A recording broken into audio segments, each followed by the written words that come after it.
Oh my goodness.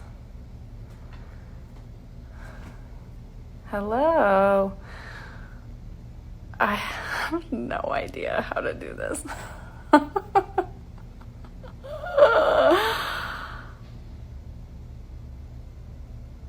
right. Hi, everyone. This is my very first Instagram Live. And let's see if Michelle is here. How do I do that? Here she is.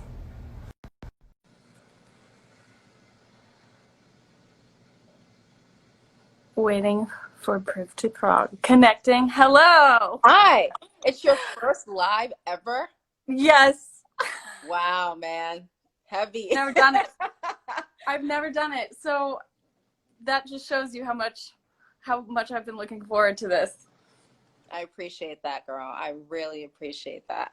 How are you? I'm wonderful. How are you? I'm good. You know, I'm safe. I'm healthy. That's kind of all you could ask for right now. Exactly.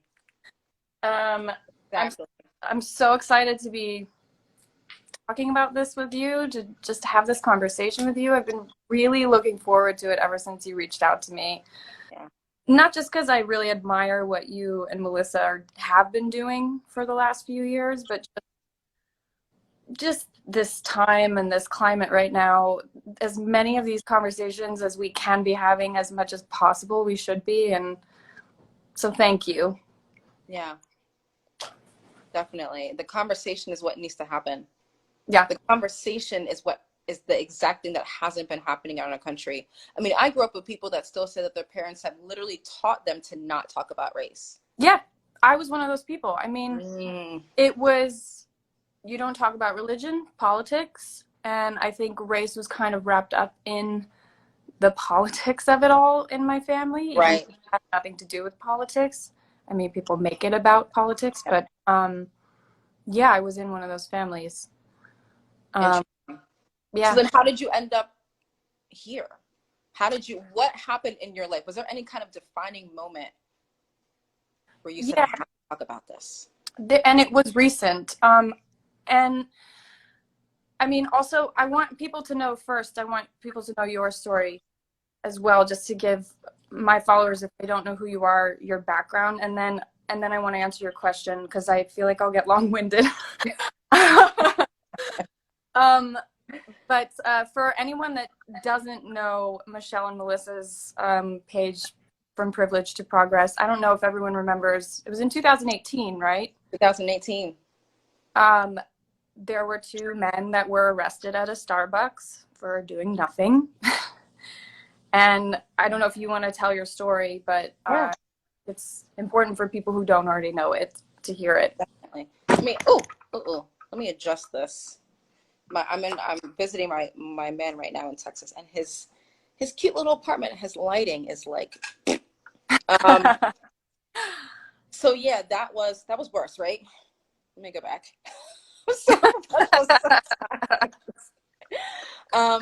So yeah, for anyone that doesn't know, you know, I think a lot of people heard that story. We got messages from Australia because everybody goes to Starbucks. So it's interesting now, because I feel like now that was divine intervention. So just a little bit of background about myself. My great grandfather was an activist in Africa. So I'm first generation Ghanaian American. My great grandfather was one of the main liberators of Ghana from England. He went to jail for 7 years for believing in the rights for our tribe. He was the chief linguist for our tribe's king. My uncle was the president of Ghana for 2 terms. My grandpa was the chief. My uncle are chief. My uncles are still in the government. So activism is just in my blood, but I didn't realize that. I didn't even know my full family history until after all this unfolded.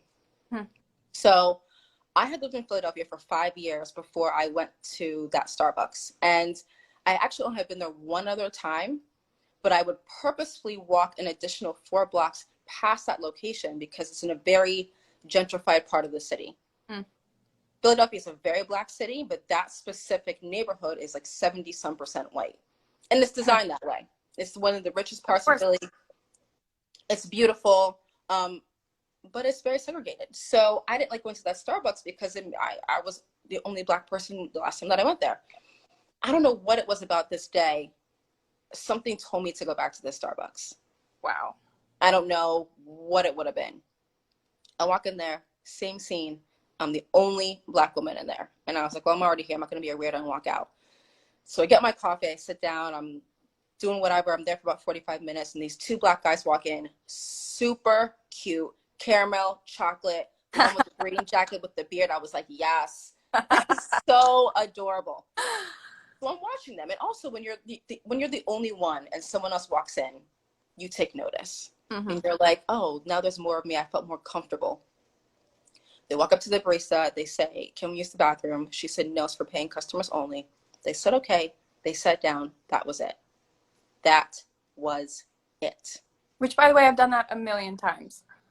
I've done that so many times. Right. And I don't do that because sometimes when you're a person of color, you police your own body. You don't want to draw attention to yourself.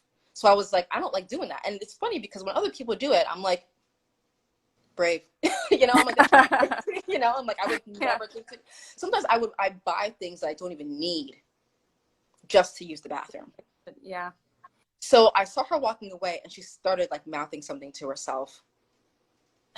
And the barista, she just walked, and she was, I don't know why, but I looked at her. I couldn't hear what she was saying, but my initial gut reaction said, I think she just said something racist. I don't know why. I couldn't hear her. I couldn't read her lips.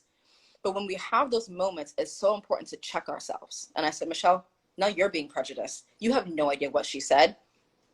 How do you know that she didn't forget some simple syrup in the back? You need to mind your own business. And I was literally having a conversation with myself in my head to say, why are you so focused on this woman? Like, why can't you just leave her alone? So I put my head back down. I continue working. 5 minutes later, the cops show up. And nothing had happened. So I'm thinking that they're responding to something earlier in the day, maybe even the day before. I'm trying to eavesdrop because I'm trying to get the dirt. I'm like, oh, some drama. I'm trying to listen in. So I'm listening in, and I heard her lie. And I heard her say, those two guys in the corner are refusing to leave. And I immediately said, I bet what she said was racist, because why else was my body feeling like I didn't trust her? Your gut doesn't lie. Your gut doesn't lie. People, ladies especially, our gut doesn't lie. Yeah. So what made me more scared is that the cops didn't ask any follow-up questions. There was no investigation. There was no, what did they do? They were just like, oh, those two? And so I started getting a little sweaty. I remember looking at my palms and being like, what's going to happen? Like, I used to have panic attacks. So my fingers would start to get tingly. And I remember doing this, being like, something's going to happen. And I remember looking at them, and they looked at me, and we both were like looking at the cops to be like, what's going on? Something's happening, because they started walking toward them. So the three of us were just like, what is happening? So they beeline for these guys. 2 turned to 4, turned to 6, turned to 8 police officers. 8 police officers. 8 police officers for 2 guys who didn't buy a coffee. So I stood up, and what was frustrating to me is that the guy next to me, the white guy next to me, was there for the same amount of time I was there. He didn't buy a coffee. I saw a white girl come in mid-jog, use the bathroom. I remember she was wearing purple headphones. And I remember thinking to myself, I wonder if she works here, that she knows the code, because we have codes at our bathrooms in Philly. Because homeless people go in there. It's interesting that the homeless people don't get arrested as quickly as the Black people not buying. But anyways, really good point. Right? And they have codes because they would do things in the bathroom that they weren't supposed to do. So I remember thinking to myself, maybe she works here. Maybe she's here so often that they just give her the code and she just knows it, so they just let her use the bathroom. I was so frustrated, and I remember thinking to myself, okay, I know I'm going to do something, but what am I going to do? Because it was clear to me no one else was paying attention. No one else was going to do anything, say anything, nothing. I remember actually a white guy sitting next to them who actually got up and walked to the other side of the Starbucks, and I was like, you motherfucker. I was like, what? Are you serious? As if it was like inconveniencing his day. Right. And sometimes I think about him randomly. Every time I tell the story, I think about him, and I wonder how he feels now. I wonder what, you know, if anything, if his life was changed in that moment, you know, I hope it was. Because I know everyone there, their life was changed. So I got up the courage. I was actually physically sweating. Like my armpits were actually literally, I remember my armpits being like wet. Because I was terrified. I'm like, I'm about to go approach the cops who are arresting Black people for not buying a coffee, and I'm a Black person. What's going to happen to me? But in that moment, I said to myself, these are my brothers. These are like, how do I know if the slave trade didn't happen, they wouldn't be my neighbors or my friends or my family in Africa? Like literally that's, you know, that's just how I feel. So I got up, I approached the cop, and I said, well, one of the 8. And I said, why are you doing this? And he told me to go ask the barista, which I thought was a very interesting response. Like, no accountability, responsibility to explain why I have to do this. Go ask the barista. Is that how this works? Is she your boss? Like, she just tells you what to do? Expensive for someone that you pay his paychecks. Right. Go ask the barista. Taxes that fund his paychecks. Yep. So I said, oh, okay. Because that's not de-escalating the situation. You were telling me that it's okay for me to go and confront someone, which I did. So I said, all right. I walked up to the barista and I said, why'd you call the cops? Melissa, her chest and her face just immediately flushed red. Like it was like fire.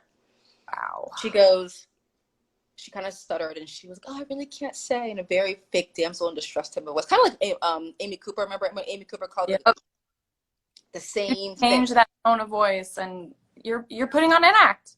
You're putting on an act. So I was like, oh, I can say I watched the entire thing happen from beginning to end. And I said, did you feel like your life was in danger? And she ignored me and she walked down the Starbucks aisle. So I followed her and I asked her, I was like, did you feel like you were being threatened? And she completely ignored me. She wouldn't even look at me. So I took a step back. I yelled at her. I said, you're a fucking coward. Went back to my table. I'm packing up all my stuff. And all these white women staring at me. And I remember one of the girls I'm friends with now, Jody, I remember her lips started quivering. And I was like, oh my God, if she cries, I'm going to cry. I looked to my right and this white girl was like looking at me, kind of like, okay, well, what are we going to do now? So I'm packing up all my stuff and she starts packing up her stuff too. Like, yeah, like I'm going to leave too. And the only other person that day in the Starbucks to address the Starbucks was my partner, Melissa. The only other person. She stood up. We made eye contact from across the Starbucks. And she says something along the lines of, I was just here. I come here. I sit here for hours. I don't buy a coffee. No one ever asks me to leave, and you know why. So we basically staged a walkout. And I remember I asked the cops again, do you realize that you're arresting 2 dudes for not buying a coffee? And one of them was like, well, we weren't being disrespectful, were we? And I said, you're arresting 2 dudes for not buying a coffee. And they turned their backs to me.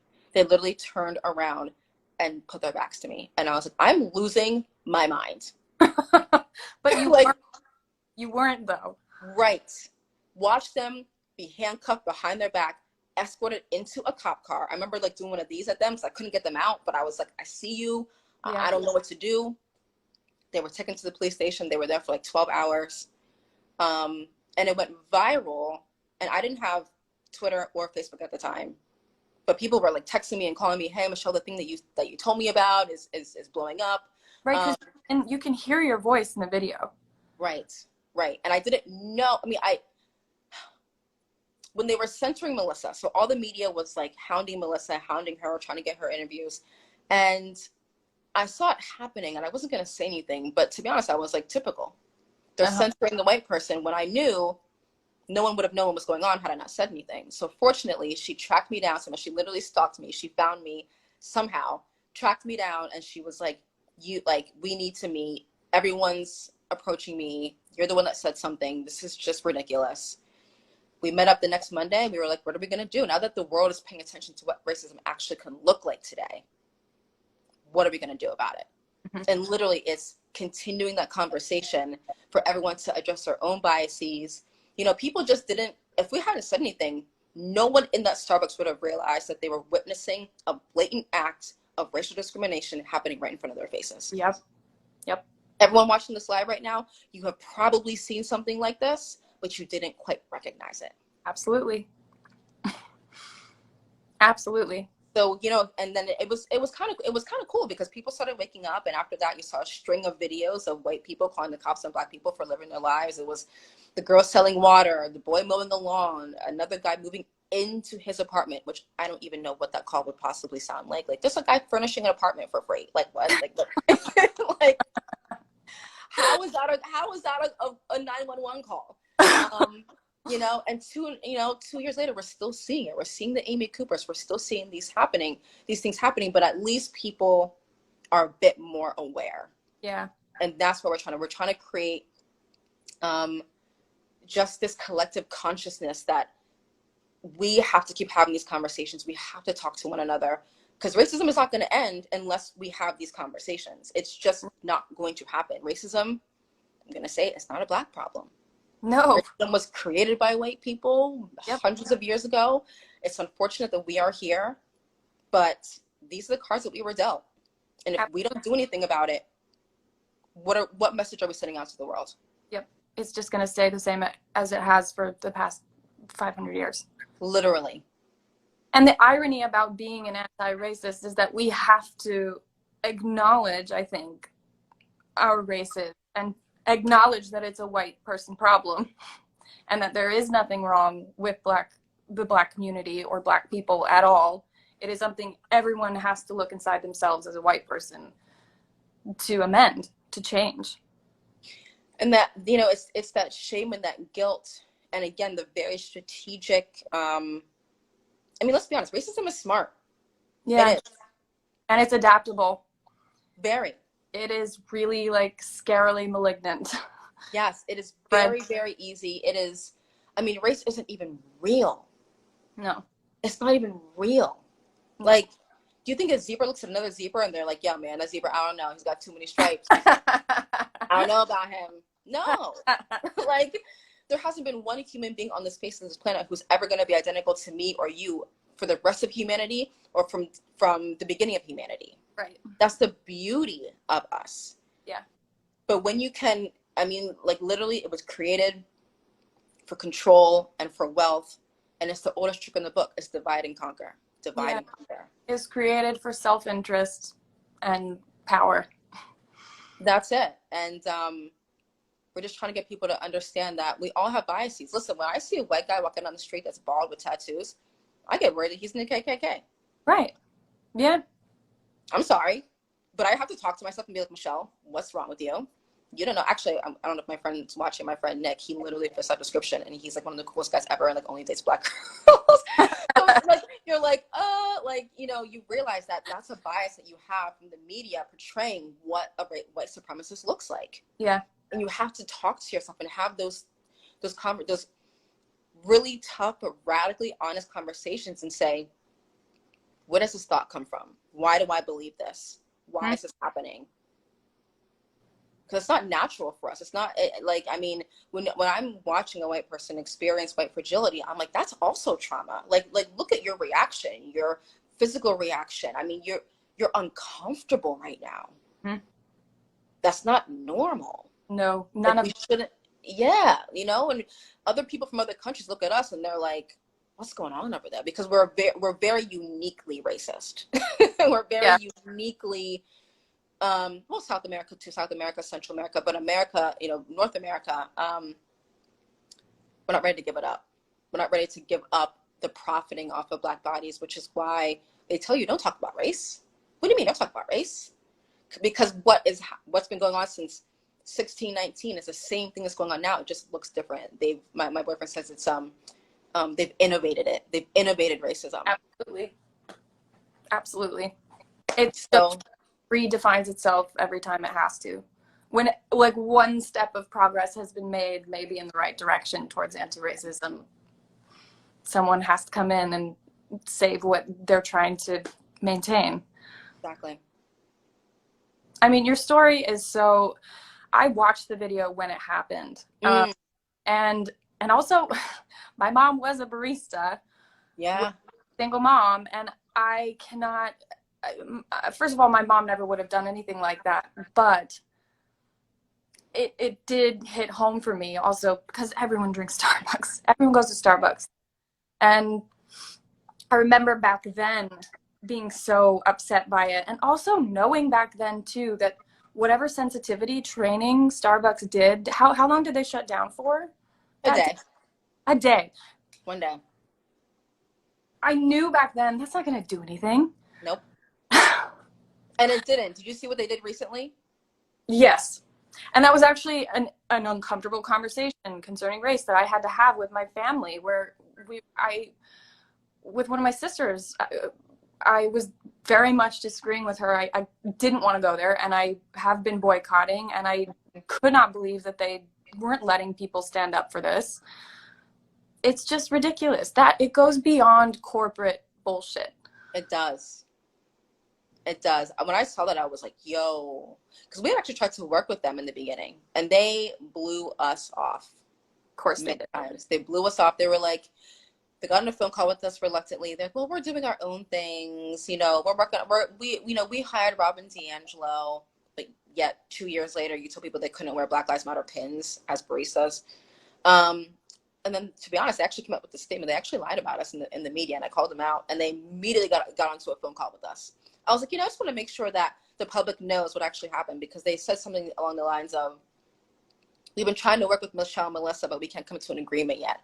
I was like as if we were being difficult. I was like, oh, Melissa, did you see this? And I'm like, no, you guys literally told us that you're doing your own thing, and you just didn't want to work with us at this time. It wasn't important to you. And they said that we hadn't had an agreement yet. And I was like, okay.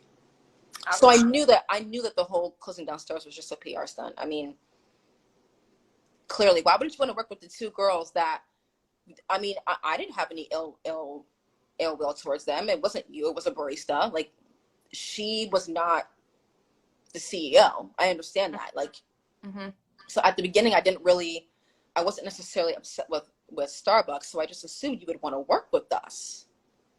But then I found out later on that apparently she was from like middle of nowhere, Ohio. Why would you put her in one of the blackest cities in America and think that she was going to be racially competent enough to serve? And, you know, you have to have these conversations. I doubt they even thought of that. Exactly. I doubt they even thought.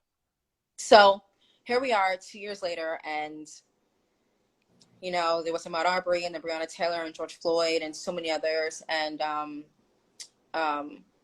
you know, our count grew by literally over 300,000 in like 2 weeks. So we're just super grateful that people are finally understanding what we've been trying to say for 2 years, which is you need to educate yourself. Because if you grew up like I did, I went to an all-white school. I learned that much. I learned about Martin Luther King Jr., Rosa Parks, and Jackie Robinson, as if they were the only 3 Black people that ever existed. Yeah. Where'd you grow up? Hershey, Pennsylvania. Like Hershey's chocolate. Yes, we were the only chocolate like in the town. There was like 3 families, and it was tough, man. It was confusing because I was also African, so I experienced racism, but I didn't understand why. I'm like, I don't understand why. And it wasn't until my 20s that I started diving into and actually educating myself, because it was too painful for me to even look at. I didn't want to go there. I didn't want to think about, I didn't want to know the truth, to be honest, because I knew it was going to be too painful for me. And all my friends were white. I dated white guys. And when you experience that much racism, you internalize it. And I was trying to, at one point, separate myself from the Black community and be like, oh, no. I'm not like that. I'm African. I'm different. But I recognized that white people were nicer to me when they found that I was African. It was, oh, well, now you're exotic. Now you're different. And I think another reason is that they didn't have slavery mirroring back at them. They felt more comfortable with me because they didn't have any guilt. They could look at me and talk to me, zero guilt. No shame involved. Exactly. And when I realized that worked, I just went with that. And it was a really shameful time in my life, a few years. And I wouldn't have been able to admit this to you 5 years ago, because I was still dealing with that. I still had a lot of shame around the fact that I was trying to separate myself from being Black American. And, but I was born in America and I'm Black. So I'm a Black American. Yeah. Some people don't know that I am African. You would never know that. And you know, I need white people to realize that, you know, when someone tells me I don't have any biases, I'm like, you're lying, homie. I grew up with you. And if I can have biases against Black Americans, what? You know how confusing that is?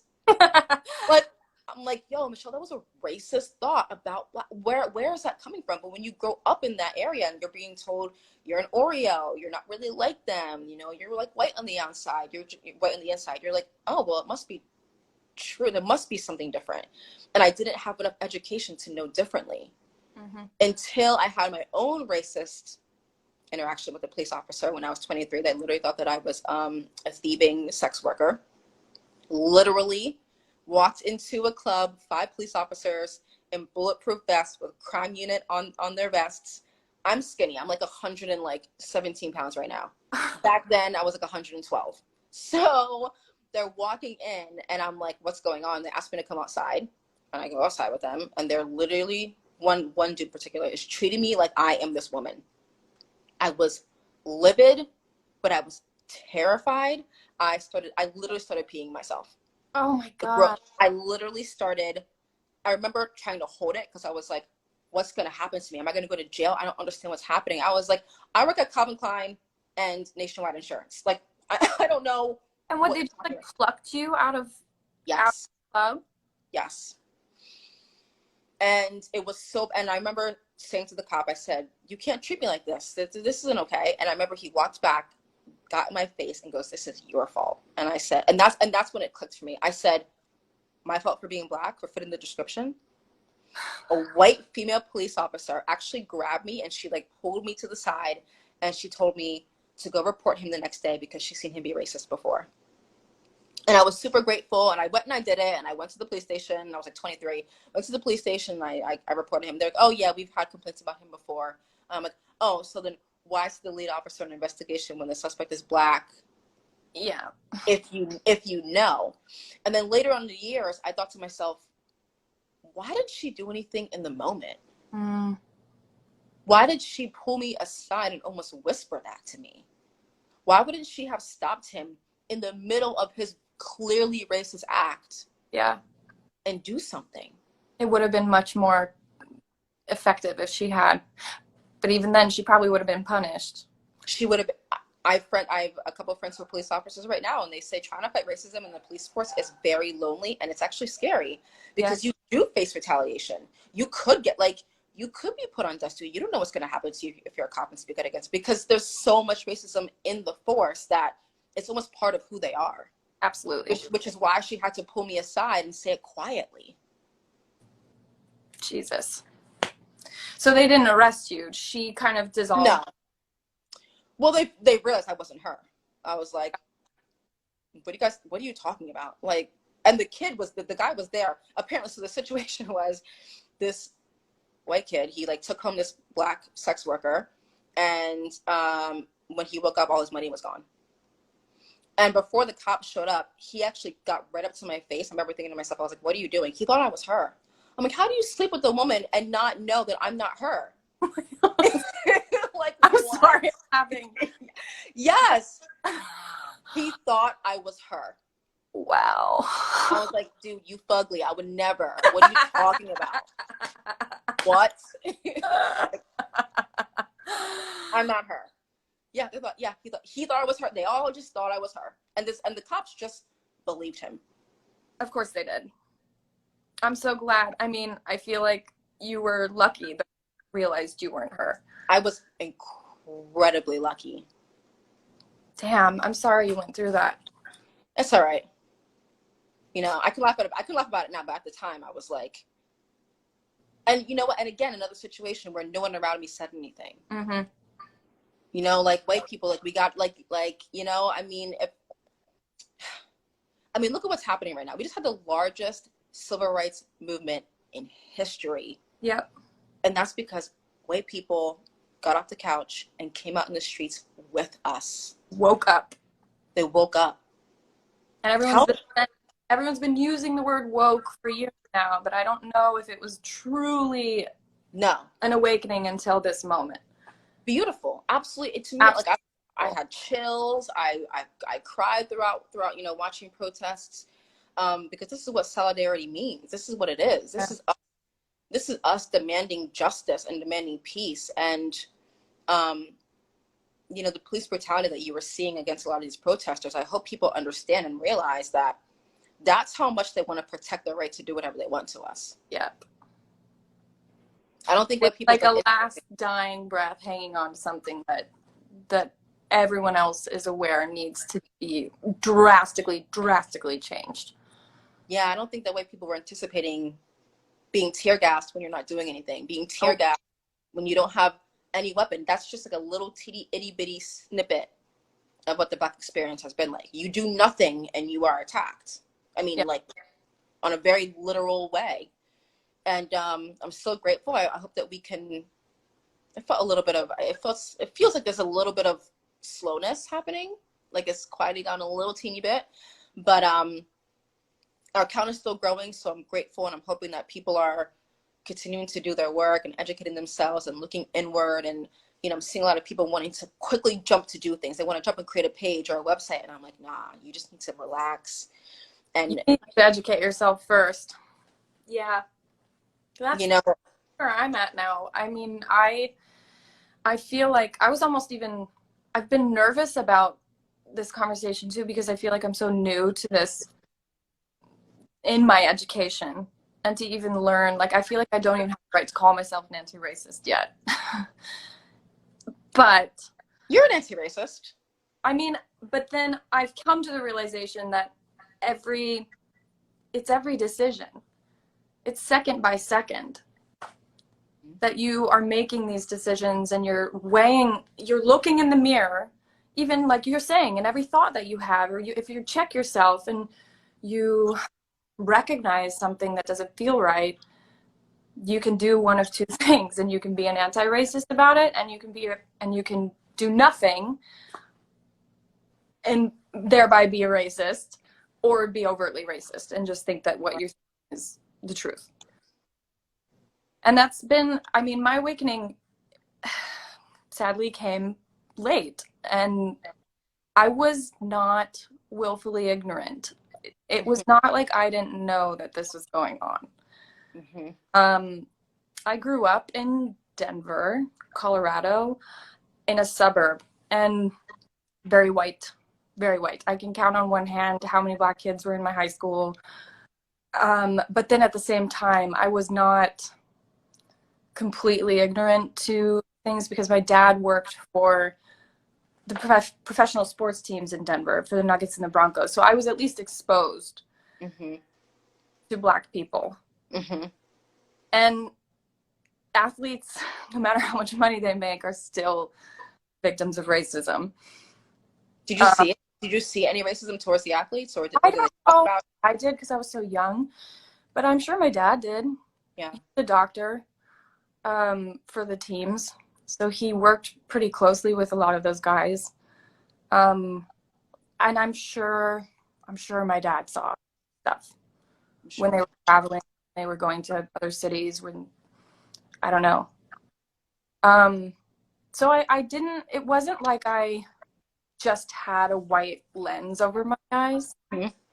But like you, my schooling did not really cover it. We read like Maya Angelou, and read Beloved, and we, like my classic literature class, we at least had Black writers that we syllabus. But history, same as you, Martin Luther King, usually just Black History Month, Rosa Parks, Jackie Robinson, and then like a villainized version of Malcolm X.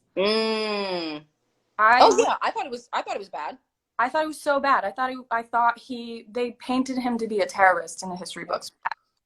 Yep. And it was very much like his methods and his movement, and we didn't watch any of his speeches. Watching now, you're like, oh my gosh, he's so.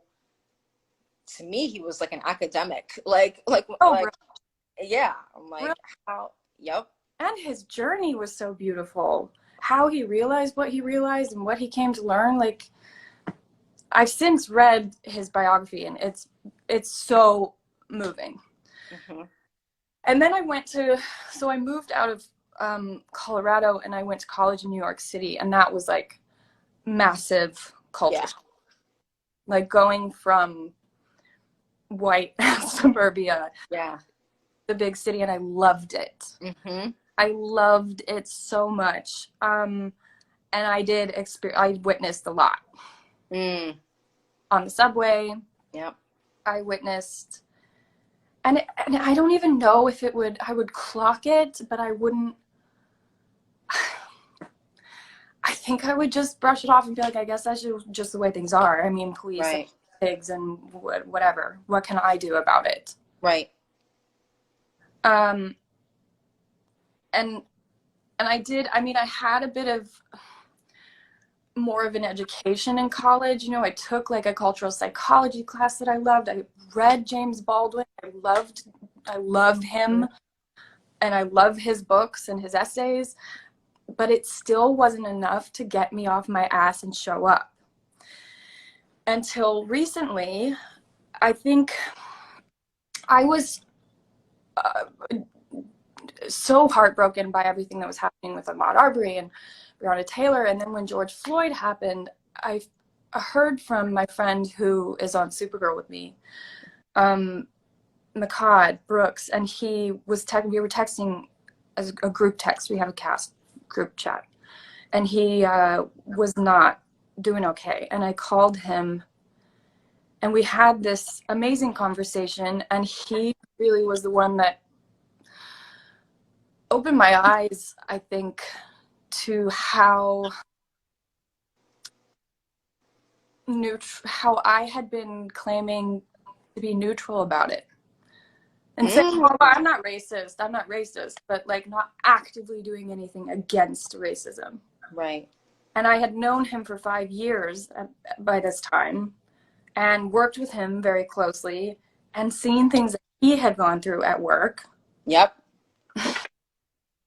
And was always, and like would talk to him about it when I would see things that he would go through, or he would tell me things that would happen, or things that people would say to him that were overtly racist, that were not great. And I would obviously acknowledge that he had gone through those things, and hate that my friend was experiencing these things, but I was not showing up, and I was not standing up for him, and I was not helping to amplify his voice, and even just this last year, I mean,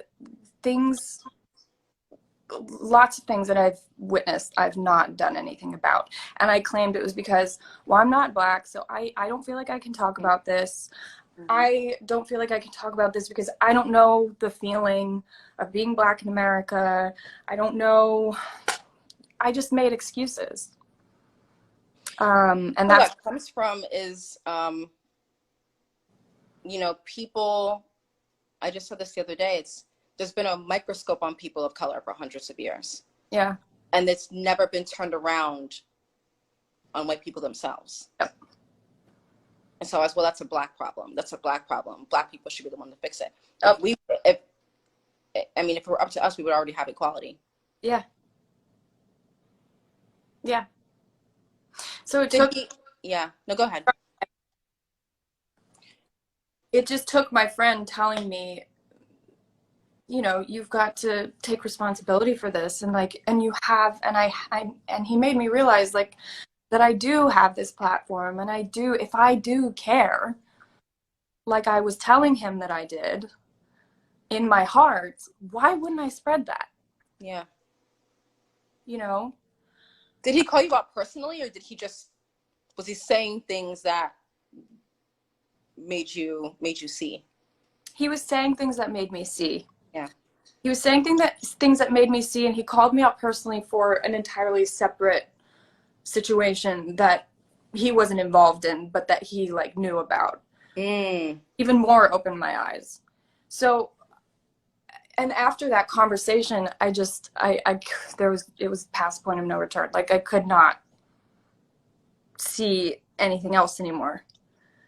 And my husband and I, like almost, I think a lot of people did, just like went into this hole, and we're glued to the TV, we're glued to our phones, we're just like so passionately wanting to be involved, like you were saying, like everyone's just like, what can we do, what can we do, what can we do? Mm-hmm. And I'm actually pregnant right now, so that was like yeah. Wait, does anyone know that? Yeah, I think so. Oh my gosh, that's incredible. Congratulations. Yeah. But thank you. But it added this other layer of like, Jesus, I can't let this be, I have to do this for my son. And Yes. I have to change myself. I have to look at myself. I have to look in the mirror. My husband has to do the same. We have to look at each other. Yep. We have to look at our white families and talk to them. Like, we have to do something so that when he's here, by the way, we're still going to be working on this and learning about it. Yep. But when he gets here, and when I'm already like trying to teach him. I'm already talking to my belly about this. Yeah. Yes. You It's know? so interesting. The same thing happened to my best friend. She had a daughter, and that's what woke her up too. She was like, I need to be an example for my daughter. I need the world. I need to try and change the world how it's best I can for my little girl. And I consider my friend's daughter my niece. Like, she makes it a point that like I see her often, because by age 3, kids are making sense of race. By age 3, kids understand that it's, in this country, it's better to have white skin than dark skin. The doll test video. Ugh.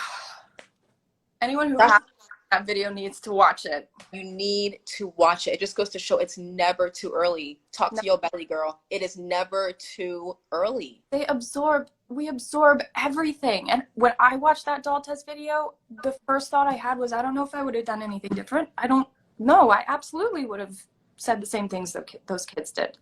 Yes. I have to have a talk with my niece, my cousin's daughter. We have to talk to her about, you're a pretty brown girl. Because she has started saying things, and she's 3. She started saying things like, I like my white dolls better. I don't like my black dolls. And we're like, where is that coming from? We're a family of Africans. You're mostly around African people, but she goes to an international school in Ghana. And a lot of her friends are mixed or white, because it's a kind of a, but not high ends. What do you call it? It's, what's the word for like elite? I don't know. Kind of like an elite school. So it's a lot of foreign people, a lot of Lebanese, a lot of Europeans, and there aren't too many dark-skinned brown girls in the class like her. And so by already we're having to talk to her about loving your black skin at 3. She wants the Elsa doll. She doesn't want the brown dolls. Ugh. You know, it's heartbreaking, but as long as racism exists, we have work to do. Yeah. And I do feel like, I think that also racism has created, like you were saying, it's so abnormal for everyone involved, including the people that are conditioned, the white people that are fooled into thinking that they're superior. It like created this massive mental health crisis. You know what? I'm glad you said that. I'm glad you said it has created a mental health crisis, because I desperately needed a therapist when I was younger. Desperately needed to talk to somebody about what my mind was going through, what I was going through about my relationship with my blackness. Yeah. Your identity. Literally, I mean, it's why right now I'm doing racial identity coaching, because I'm realizing that for me it was confusing, because I would look at myself in the mirror and I would like what I saw, but like just moving out through the world, I didn't feel comfortable. You know, like people staring at you, and it makes you so subconscious. It's like, is my hair okay? My dress okay? My walk, my talk? Why are these white people just staring at me all the time? And even for white people now, like what you're going through, it's, coming to terms with the fact that you've been complacent and not done anything, or thinking about, okay, who am I without whiteness, if you took my race away, who are you? Are you, Toni Morrison said that. Who are you without your whiteness? Are you good? Are you still good? Sit down on your pillow at night and feel good about how you treated people and what you did that day. Yep. It's that simple. And you know what? It's, I appreciate you saying that you came into the game late, but you know, Melissa, she's a middle-aged white woman. I won't say her age, but she's a middle-aged, she could literally be my mother. And I'm 33. So she taught in inner city schools in the 80s. She even started her own anti-racism group back in the 80s. And she says that she didn't actually wake up until Starbucks. Wow. She didn't realize that she was actually performing white saviorism. She thought that she was like, her presence was literally helping these Black and brown kids. Yeah. Like almost an assimilationist attitude. Yes. Exactly. Yeah. So, I mean, and I'm Black, and I didn't start to look into these things until a few years ago. I'm Black, and I didn't want to look at it because I knew that once I did that, my relationships were going to change. I lost my best friend, one of my best friends of 26 years after I became an activist. Wow. He doesn't talk to me anymore. And to me, nothing is different about me. I'm literally the same clumsy, goofy, whatever, Michelle, I mean, like crazy, whatever. I'm the same. I just talk about race a little bit more. I just talk about my experiences that I don't think she understood. I think it was just too much for her. She didn't see me as Black until I actually started talking about the things that have been going on. And that's so dangerous too. Like that kind of colorblindness, that's a thing, and we just have to, we can't do that right now. We can't do it. I want you to see my color. Yeah.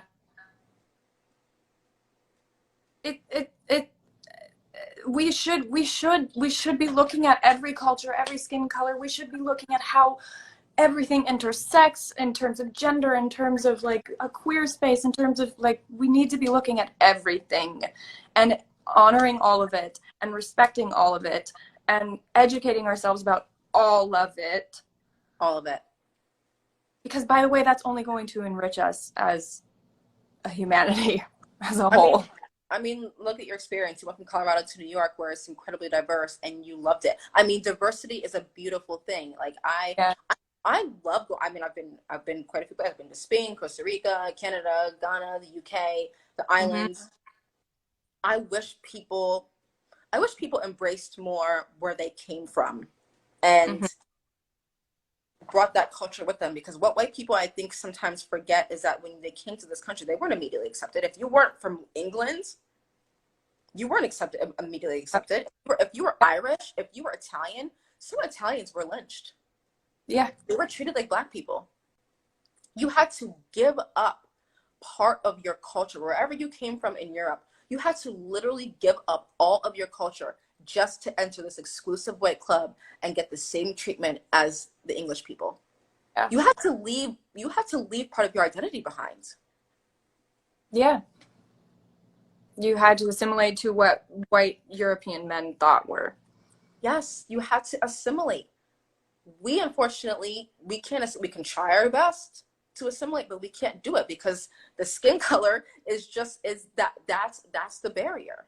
Mm-hmm. And so sometimes I wish that way people would maybe do a little bit more research. Like, where are your ancestors from? Check that out. Like, that's super cool. Please go learn that and learn what they ate so I can come over and eat your food, because I like eating food from other places. Like, you know, that's cool. And America always talks about being prideful of being this melting pot, but we've never actually accepted people from other places. No. We've never actually, it's like, you can come from somewhere else as long as you assimilate. Yeah. And now, you know? Yeah, because white body is what America has defined as the body of America. That is what they wanted. They almost wiped out an entire race culture of people. And then they brought over another race culture of people to literally build their wealth. Yeah. Like, I'm just gonna, like, this, like, you have to talk about it how it was. The founding fathers were literal white supremacists. Absolutely. They all owned slaves. Did you see that video of the guy in Costco not wanting to wear a mask, and his shirt literally says something like, in power since 1776. Yes. What? Like, and I guarantee you, if you said you're racist, he would be like, what are you talking about? Yeah. Oh, because that's all racism is. When you are a racist, all you're going to do is deny it. Totally. I would rather you just be like, yeah, I don't like black people. I'd be like, thank you for telling me that so I can avoid you. Yeah. The problem is they don't want to admit it. And that is what is so, it's so scary, you know? Michelle, it's not the white guys that are bald with tattoos walking on the street. It's not them. No. It's the baristas. It's the white girl walking her dog. It's the guy in Costco with the weird shirt. You're not know what that shirt means. It's everyday, normal looking people. That's why we take an approach from an individual standpoint, because our systems are made up of individual people. Right. We're not trying to go for the very top. We're trying to get to individual people who make decisions every single day. I want to make sure that my doctor doesn't have some weird ass myth that black people can handle pain more. Which is still a thing. That's still, like, have you experienced that? I haven't, but my sister has. Oh my God. My brother has. My brother is a nurse, and unfortunately for these nurses at the Hershey Med Center, they didn't know he was a nurse, and he knew for a fact that he was being straight up neglected. Like, he knew that. My brother pulled out his own IV and walked out of the hospital. He literally pulled it out and walked out. Because he was being straight up neglected. He was like, I'm a nurse. I know what's going on here. I mean, that's been very much on my mind, because also the statistics with pregnant black women, that they're more likely, 3 times more likely to die in childbirth or from pregnancy related issues. Like, I can't even fathom. Oh, my boyfriend he's like, if you get pregnant, I want you to have a baby at home. Because we don't, his family has gone through some things. His mother has gone through some things that they do not trust the medical system here in this country. They tried to literally take out her uterus before she ever had her kids. He literally wouldn't exist. And then she went to a different hospital, and they were like, we don't know why they told you had to have an emergency hysterectomy. You don't have to do that. And she went on to have 3 healthy boys. And so, and they were African. They didn't really understand what's going on, but they had an inkling. They were like, something feels really off here. That's racism. Yeah. Why are you trying to take someone's uterus? Like, what are you going to do with it? Another Henrietta Lacks situation where why do you want someone's uterus so bad? It's weird. There was, we posted a story, actually it was probably close to 2 years ago, of this physician's assistant in Houston, Texas, who ended up getting fired. Somehow his text messages were exposed, and he was like, saying the most racist things, he had anti-Semitic comments, he had anti-black comments, and he literally said, that's just locker room talk. All my doctors, we all talk like that. You think someone like him that's taking care of black people and Jewish people or Hispanic people is going to be giving them the same care and treatment? Absolutely not. No. It's terrifying. You have no idea. I mean, it almost, like, honestly, sometimes it makes us, I think, be kind of unnecessarily overly nice to people, because you don't know how they feel about you. And sometimes it's just so shitty when you're like, I think I'm being extra nice to this white person because I don't know if they're racist or not. I don't want to do that. Sometimes I just, sometimes I don't feel like being extra nice. Sometimes I just want to be normal nice. And or just normal, but you feel just like be who you are without having to think about it. Right. And it's like, and to be honest, now that I think about it, if we have to do that, we probably have some kind of vibration happening that makes you feel like I need to be extra nice in this situation because I don't know if this person likes me because of my skin color. There's a clear vibe. Like, I can tell when someone's looking at me because, actually, specifically if it's a white male, if it's an older white male, I know whether he's looking at me because he's like interested in me, or he's just curious, or he doesn't like me, or I know this sounds fucked up, but sometimes I'm like, oh my God, if this was 1700, you would own me. Like, you get those feelings, like you get those weird stares, those weird looks, those weird, like, why are you looking at me in such an animalistic type of way? Just happened to me 2 weeks ago. I was walking into a post office. This guy sitting in his car, he would not take his eyes off of me. And I was so tired of it that I literally did not take my eyes off of him. And it was so weird. I just held his gaze for like 10 seconds. I was like. And he didn't look away? Wow.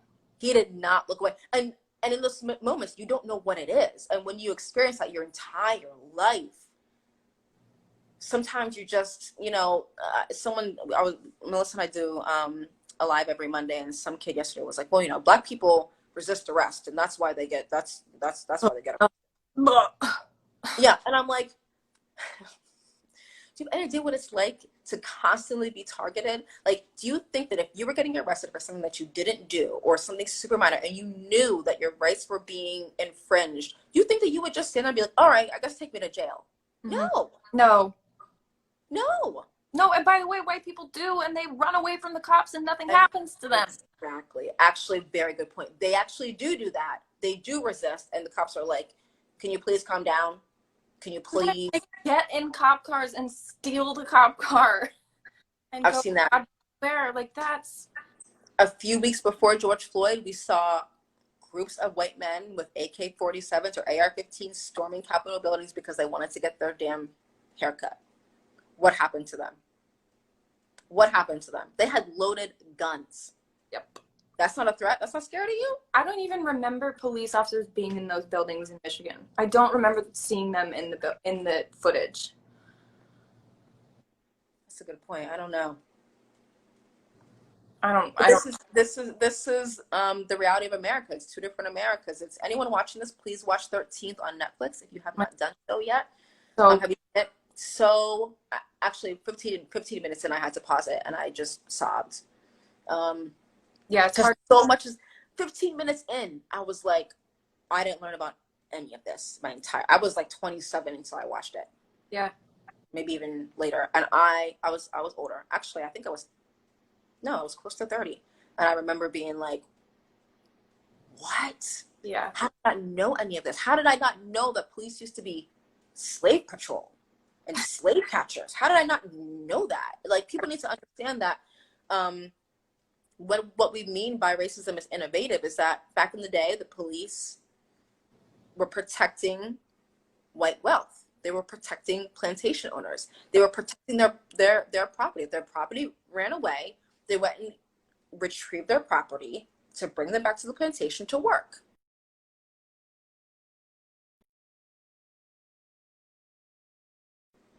Now it's 2020, and the majority of people in jail are Black people. Are you still there? Okay, sorry. It's all right. The majority of people in jail are Black people. And then I found out a few years ago that a lot of corporations use prison labor, which yeah, a lot of corporations that I realized that I purchased from. I know. I know. I'm like, oh my God. Like, I found out that Estee Lauder and, like, who owns, like, MAC and all these things are, like, giant Trump supporters. And I'm like, oh no. I love lipstick. Love lipstick. What am I going to do? But to your point, it's like those everyday moments, those moment-to-moment decisions. Split-second decisions. And I've actually, you know what? I mean, and also in terms, to go back to talking about it being a mental health crisis, I did like sort of go through this weird depression after I feel like my eyes were opened, but it didn't feel like a clinical depression would. Right. It felt productive. Right.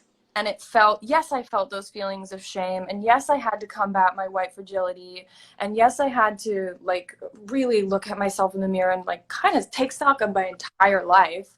And every decision I've made up to now, and people I've hurt with my fragility, and talk to people I've hurt with my fragility, talk to my family and confront them. But all of that, almost in a weird way, feels like self-care right now. Yes. Yeah, because it's personal development. Yeah, it's growth. It's growth. Who doesn't want to grow and be a better human being? Like, that's what I don't understand about denying. If someone calls you out as racist, I feel like white people are a lot of times just so offended because that's basically someone saying they don't like you. It's the worst thing I think it's like one of the worst things for a white person to be called. Like, the worst thing for them to be called is racist. But I understand that. Yeah, totally. But instead of getting defensive and immediately going to the attack and be like, no, I'm not racist. I'm a good person. You can be a good person and be a racist. Yes, you can. I have a lot of friends that growing up, when I think they were bad people, absolutely not. No. Were they racist? Yeah. Like, when it came down to it, they would say some racist things, and I would be like, yo, that is incredibly racist. Like, my friend that I'm no longer friends with, is she a bad person? Absolutely not. Mm-hmm. Does she have a lot of racial biases? 1000%. The fact that we are no longer friends, all because I talk about racism, that's the epitome of fragility. You can't even talk about it. Yeah. You would rather, and it's been over 2 years. So where is the growth there? Why can't we talk? Like, and if you don't want to talk about race, right? Like, having uncomfortable conversations, like learning how to have race, which is a very uncomfortable conversation for a lot of people. You learn how to do that. You learn how to have the conversations. That's just going to build your muscles for having uncomfortable conversations in other areas of your life. Mm-hmm. If you can't talk about this, what else are you purposely not talking about? What else are you trying to sweep under the rug and pretend isn't there? Yep. This is personal development. Yes. On a different level that we have not experienced before. No. I'm so happy you brought that up. A complete redefinition of our consciousness right now. Yes. As a country and a society. Yes. We have never had this reckoning. And actually, it's us that are having the reckoning. It's the people that are having the reckoning. The people at the top are still not trying to have the reckoning. Like, they're kind of getting there, but even when they're acting like they are, yeah. Even when they're acting like they are, they're not. No, like I saw them recently. The whole bunch of people did like they kneeled. And they're wearing kente cloth, and the kente cloth is a very traditional Ghanaian cloth. Pelosi was wearing one. Yeah, I was like, get my cloth off your neck if you're not gonna, if you're not going to end qualified immunity and tear down private prisons, and like, if you're not gonna do these things, this is just performative. This is exactly. That's what you call performative allyship. Yep.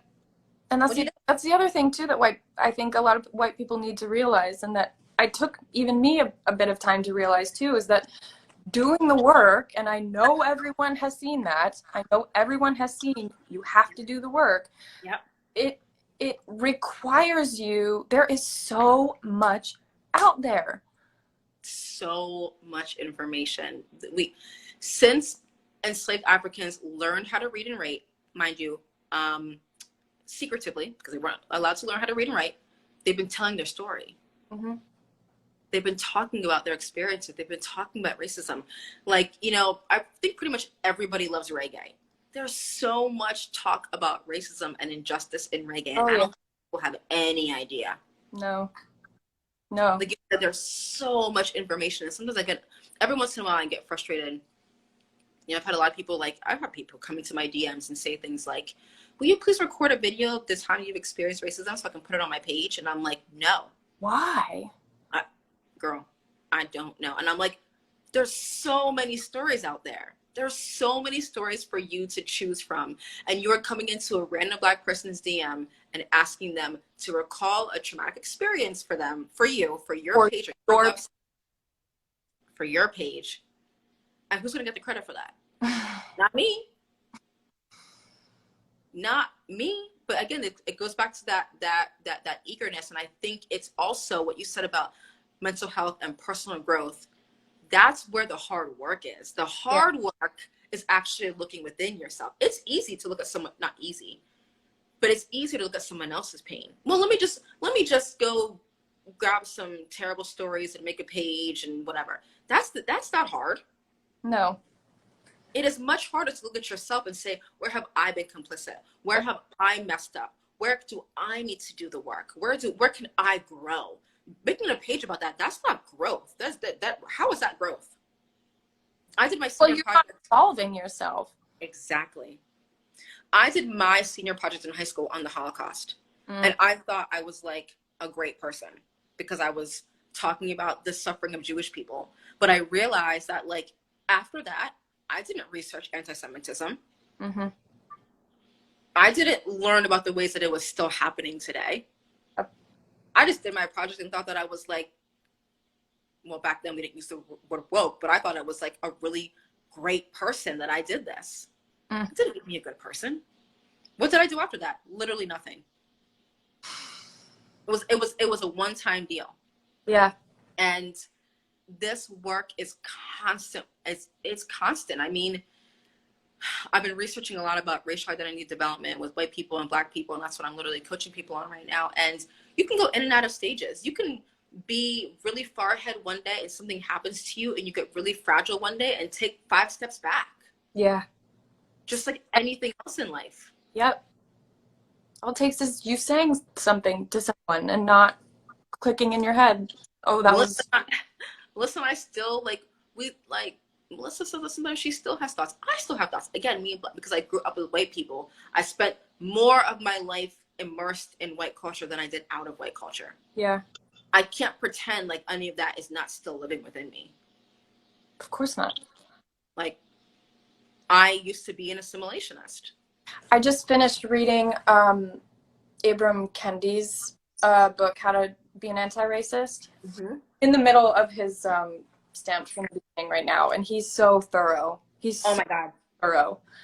And How to Be an Anti-Racist, one of the biggest takeaways I had. I mean, it's a beautiful book, and especially everyone should read it. And the last 3 chapters I felt were so moving. I could not put the book down.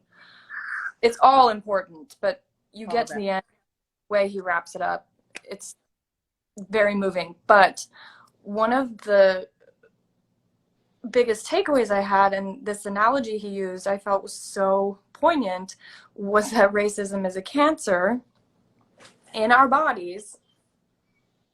And to be an anti-racist, you have to locate it, do the x-rays, figure out where it is. Yes. You have to go through the chemotherapy. You have to treat it, and it's not going to be fun, and it's not going to be easy. It will be very painful. Yep. It's going to suck. Yep. Times, and then other times you're going to have great victories and feel a lot of hope. It's a roller coaster, and you have to eradicate it. You have to eradicate it from your body, physically. I love that you said that, physically, because like I said, when I watched the reaction from people going through fragility, like the barista, when I asked her why she did that, and her immediate physical response was to turn bright red And then dismiss. Think about think about that. I'm like, that's, like you said, that was, I mean, it was like the racism was like coming out of her chest and coming out of her face. It was just redness, and she was so uncomfortable. And like, I mean, I don't know what was going through her mind at that moment. I do know later on that they said that who was the CEO was Howard Schultz. Mm-hmm. He talked to her personally, and he said that he asked her would she have called the cops if the guys were white, and she said no. So she clearly knew to some degree. But look at what that did to her. Look at how racism, how did it serve you? Yeah. Now the country not the country, but now you have millions of people who think you're a terrible human being. And I mean, the fact that you admitted that, which you're not a good human being, but all the people that get exposed for their racism, it ruins their lives. Yeah. Just like cancer ruins your life. Yep. Yeah. And how can you have it before it's stage 4? Like, we are at stage 4, and if we do not fix this, I am so scared of. I'm just scared of what is to come. You know, they always say things are going to get worse before they get better, and I don't know how it could get much worse besides more violence, before more people, besides more people dying. And if we don't get a handle on this, I mean, to be honest, I'm going to Ghana when the borders open. I feel that too. I feel that fear. And by the way, my friend who kind of ushered me into this awakening, he left. He's not in right now. Yeah. He was like, I'm scared. He's like, who's to say it's not going to be me? And so he went, I don't want to say where, well, actually, he's posting a lot about it. He's in Mexico, but. Yeah. Right.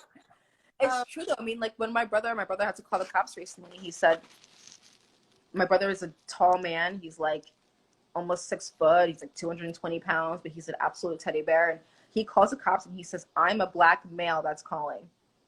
Yeah. He has to tell them first who he is. So when they show up, they're not confused about who is the person that needs to be handled or controlled. Like, when he doesn't answer my text messages, I get so upset. When he doesn't answer my call, I get so mad at him. He's like, what do you mean I'm fine? I'm fine. I'm like, I don't know that you're fine. Mm-hmm. He's my favorite person on the planet. If anything happens to him, I'm so sorry. The world will end. Like, the world will end if anything happened to he's 30, but he's my baby brother. And, like, you know, my man, where, you know, as soon as the borders open, he's out. He's out, you know, and doing this work, I think to myself, I think it would be easier for me to do this maybe if I wasn't also immersed in this energy that's racism, you know, like, we were just grocery shopping the other day.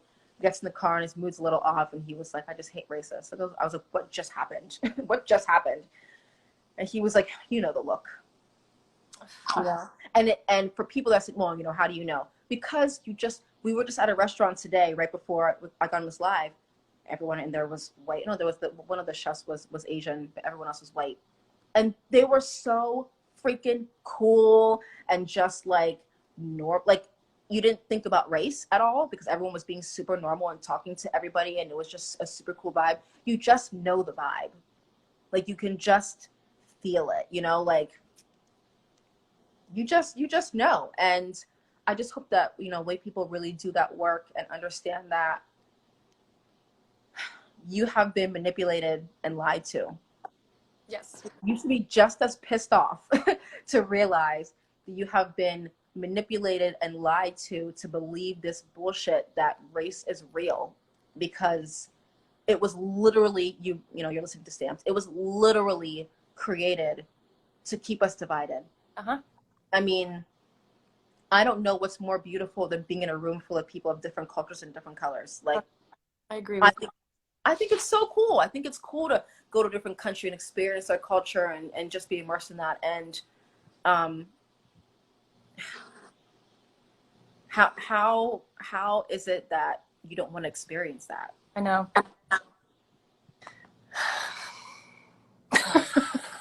I don't know.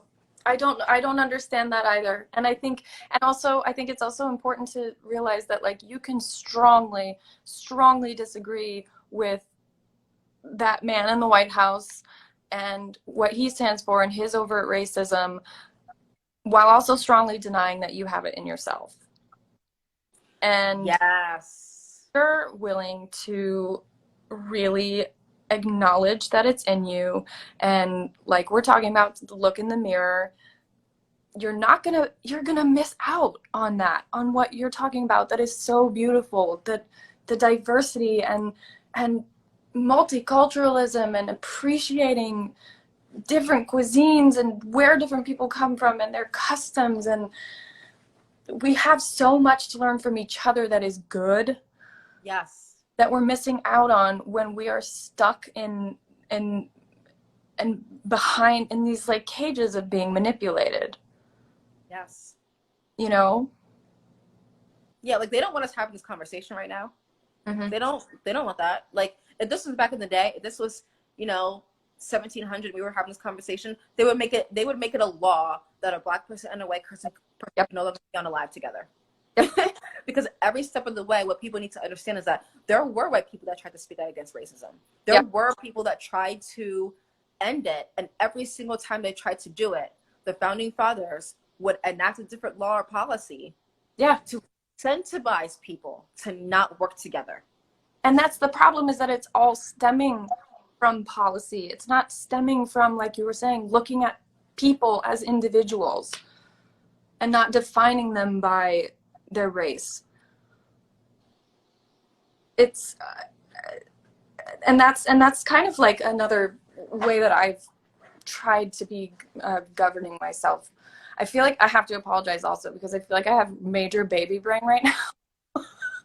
I didn't realize that was a thing until like a bunch of my friends, I would be like, "Yo, what is wrong with you?" I did not think that I was ever going to experience it, because usually I feel like I'm pretty on top of things and I'm like a super organized person, and then all of a sudden, like, I'll be in the middle of a sentence and then it's gone. But I was going to say, like, in my day-to-day life, in those like second to second moments where you're making the decisions, or you're thinking about a thought you just had, or you're having these kinds of conversations, like, it is the way you govern yourself.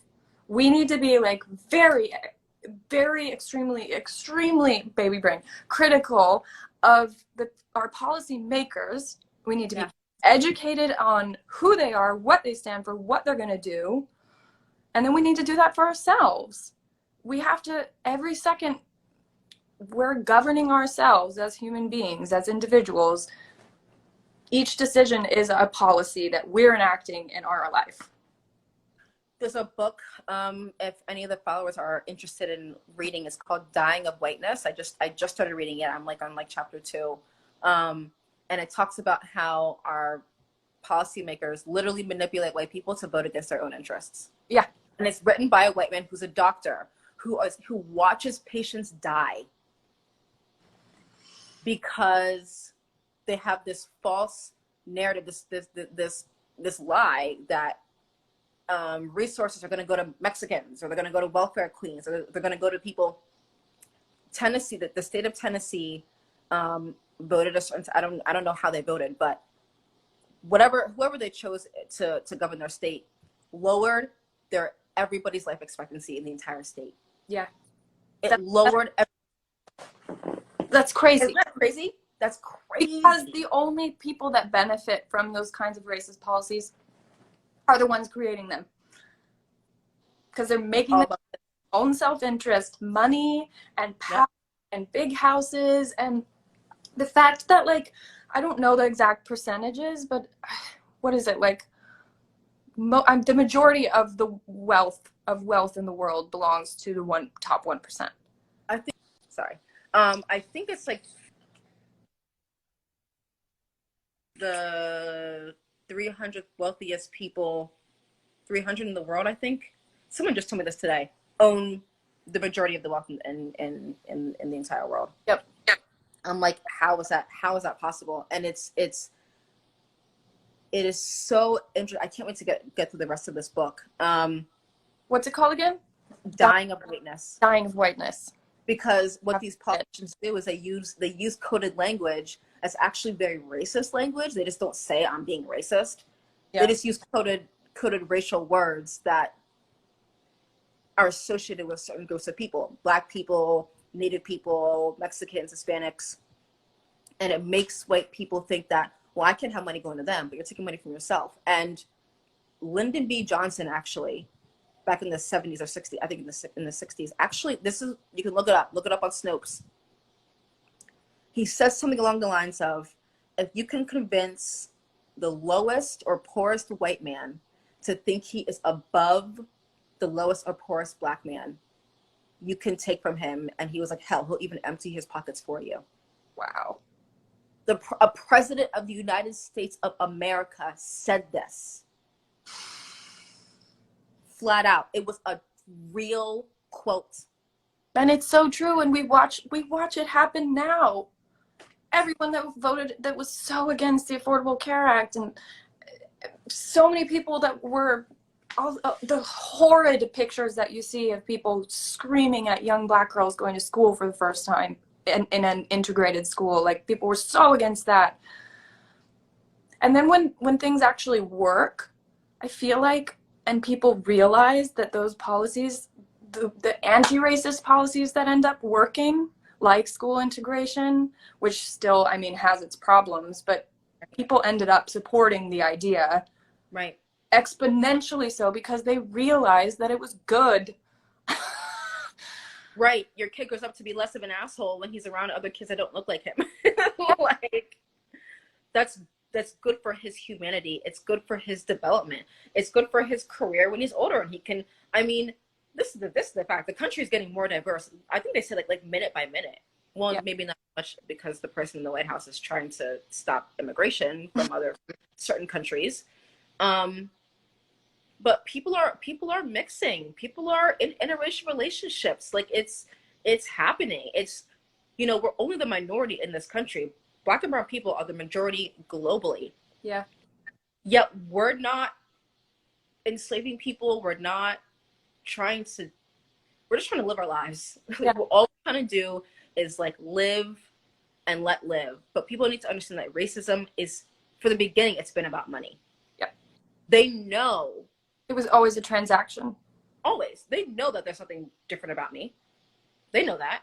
But they would make up things along the way, like saying the size of a white person's brain makes them smarter. Like, that's the weirdest shit. Or like just crazy things to justify what they were doing. Mm-hmm. But there were always white people along the way that said, something feels really off about this. Something feels really wrong about this. And they were like, oh, no, it's fine. They're not total humans.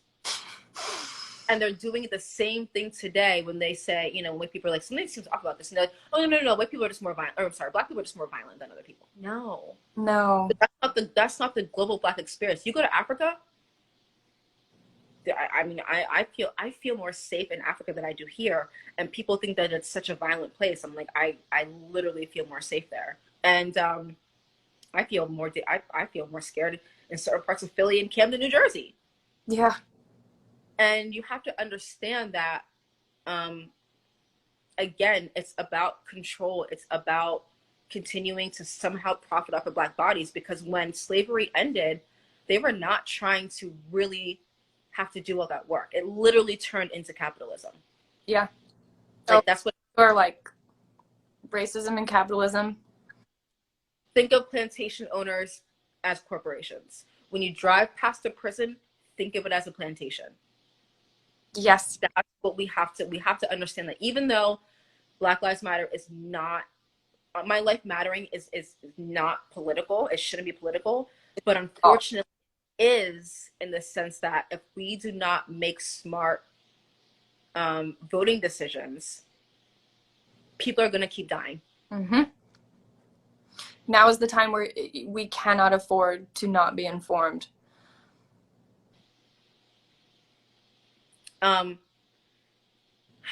What other books have you read?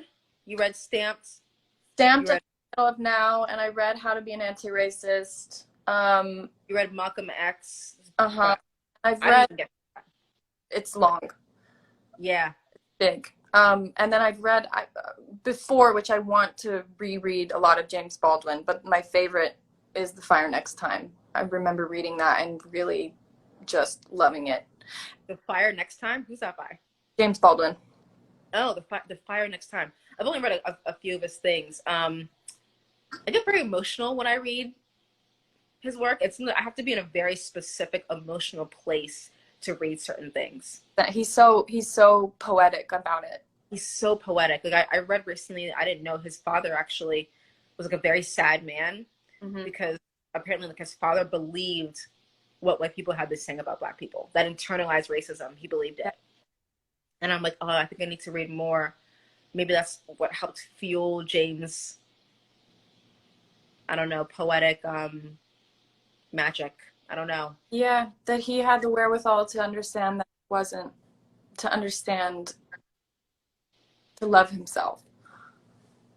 And to see what it could, like, what it can do to you. Even when, exactly, like, it really turns you against yourself. And I just really hope that what people are gaining from this conversation, that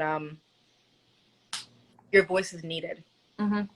Your voice is needed. And again, think about the fact that we just had the largest civil rights movement in history because white people showed up and showed up with us. We can literally, I mean, there were policy changes that happened immediately after that. There were police departments that were looking at things that they haven't looked at in 20 years. Yeah. And it was enough, and we still have so much more to do. So much more to do. But the fact that you could potentially be part of a movement that can change the world, yeah, should be really exciting. yeah. Like, I want to change the world. So do I. So do I. And I think that is such a beautiful sentiment that you just said. And it's all, of course, it's stressful and overwhelming to be alive in times like these, but at least you get to witness it. And at least you get to make the choice, like you just said, to be a part of it and to be a part of such a transformative time in history. Because we can't allow it to not be transformative. It has to be. Yeah. Let's try to envision a world that's like truly post-racial. Let's try to envision a world where, let's try to actually like live out MLK's dream that you are judged by your character and not the color of your skin. But the only way to do that is to get uncomfortable and do that work and uncover your biases. Every single person, you have them. We live in a white supremacist world. It's where we are right now in the history of humanity. And we can turn it around. Yep. Absolutely. I believe we can. I'm scared like you are, but about how bad it will get. But I do think ultimately I want to believe that justice wins and that the right things happen. I think it will. I mean, I've been tired over the past few weeks just from talking so much. Mm-hmm. But I'm making up for, 33 years of not being really able to talk before. So I'm super grateful that people want to talk about the conversation, want to have the conversation in the first place. I mean, people that I've known for years are reaching out to me and saying, what books do you think that I should read? And I'm like, really? You? Okay. Like, all right. Like I'm down, I don't mind being that person that someone comes to and says, what should I read first? But just know that there's a million resources out there. Melissa and I post literally every single day. You guys you do really well curating your. Thank you. It's a lot. We can easily be on social media for 4 hours a day, easily. Actually, I took my timer off of all my social media accounts because I'm like, I'm just on it, trying to scroll, trying to find things that will resonate with people and that people can digest and absorb and actually use and move forward. So we're with you. We're learning with you. I just started this journey myself a few years ago. So we are literally all in this together. And I want people to just keep up the momentum and rest when you need to. Take care of yourself. You don't have to think about racism like necessarily every single day or do something every single day. Well, I mean, okay, you do, but do not overexert yourself because this is going to be a lifelong journey until it ends. Yep. And you have to be, you got to be aware every second. Every second, be aware. When you see something, say something. And the more you educate yourself about systemic racism and what racism looks like today, the more you're going to be able to see it for what it is and call it out in the moment. But you can't call out something that you can't see.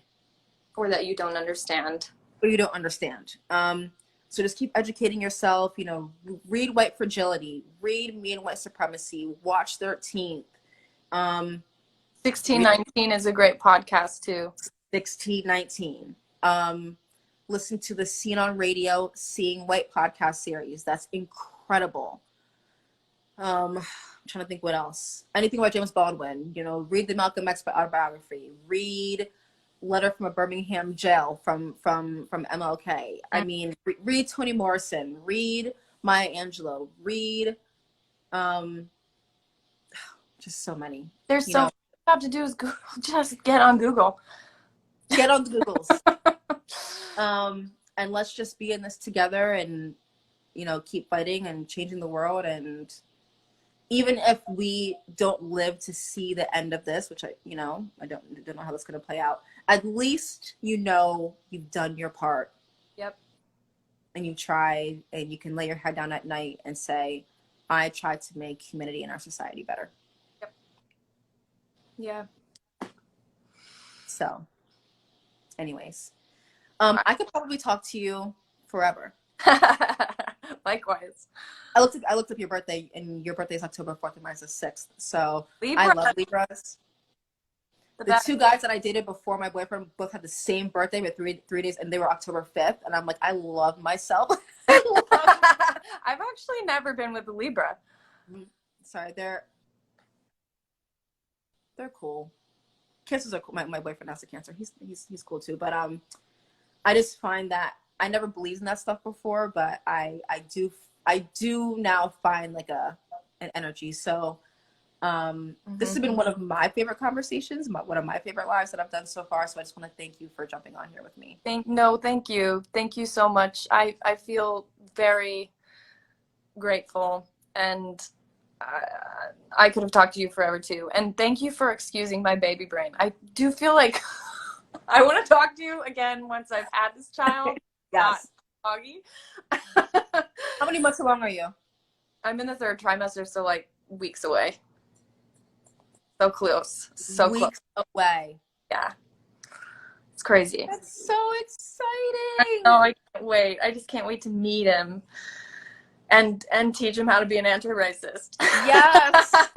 Oh my God, that's so. Well, I tell everyone that I meet, and I tell them, like, listen, I am everyone that I meet, like all my friends, I'm like, I am the black auntie. So I'm the black auntie to all the kids. I just bought my friend's daughter like sneakers the other day. I haven't even seen her for weeks, but I'm so excited for your little one.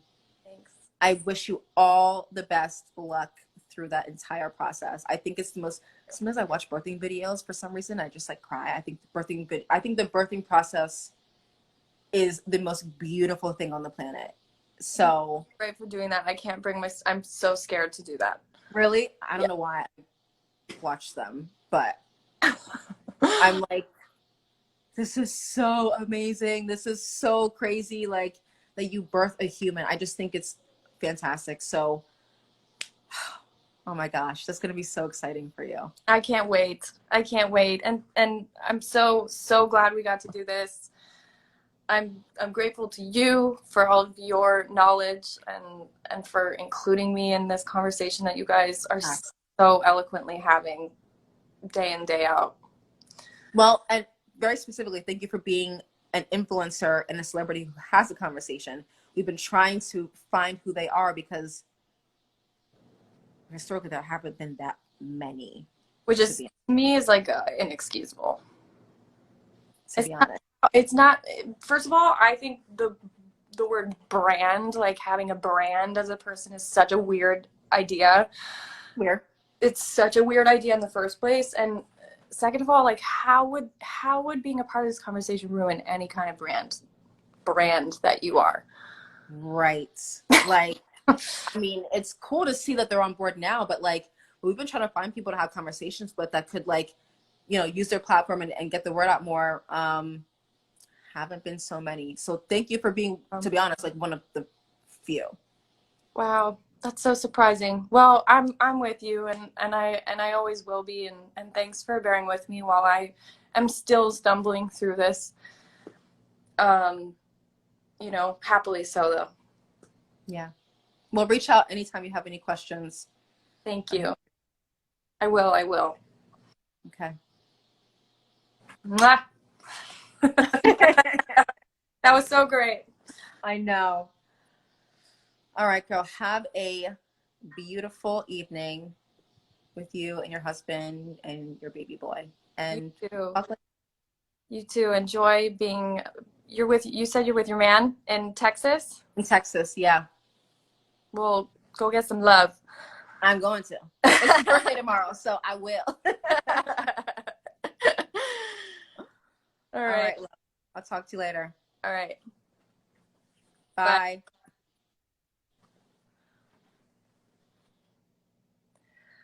That was oh my gosh, that was a long talk. That did not even feel like it was an hour and a half.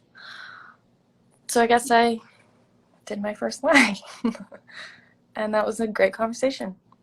she's fucking awesome. All right, bye guys.